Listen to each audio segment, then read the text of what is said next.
Monday.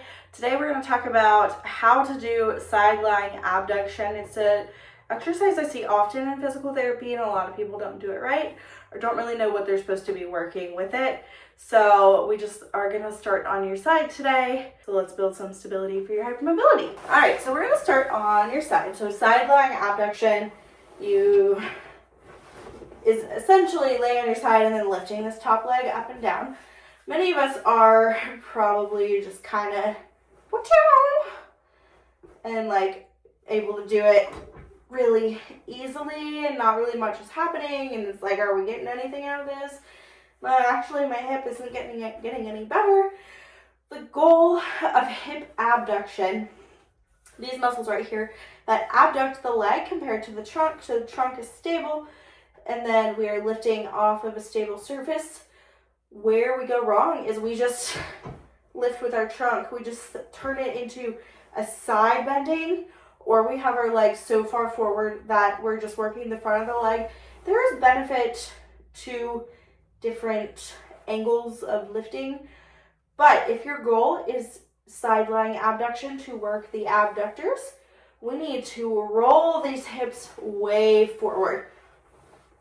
The shoulders can just kind of be cozy wherever. It probably helps to just take your hand and push it forward. It also might help for you to scoot back and be completely against the wall. Bottom knee, bring it forward just a little bit to stabilize your pelvis. Top leg, you can bring back to the wall if you're closer to the wall than I am. Or we just roll those hips forward, then we can bring that leg back. It's going to feel more like a back lift, even though it is diagonal, but if you have a lot of a pelvic tilt anyways, it may not feel. What feels like the side to us is actually forward for many people.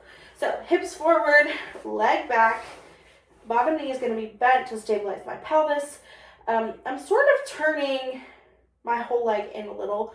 It's important to note that I'm not just turning my ankle and my knee, I'm turning at the hip. So it's really more of that hip forward. And just from right here, I'm already starting to feel some muscle activation here. This bottom knee pushes into the ground to stabilize. Breathe in. As we exhale, we pull our pelvic floor up and we lift up towards the ceiling. It is right here. Breathe in, relax your pelvic floor on the way down. Blow out as you come up. Can I come higher? Yes. That's not the goal of the exercise.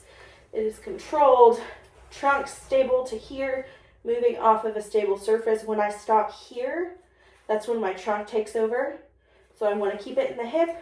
If I were to keep going, it turns into a more of a side bend, which I don't want. So if you think you are doing the right range of motion, back it back down about 25% more, and then we should be able to hit the right muscles. So breathing in, blow out.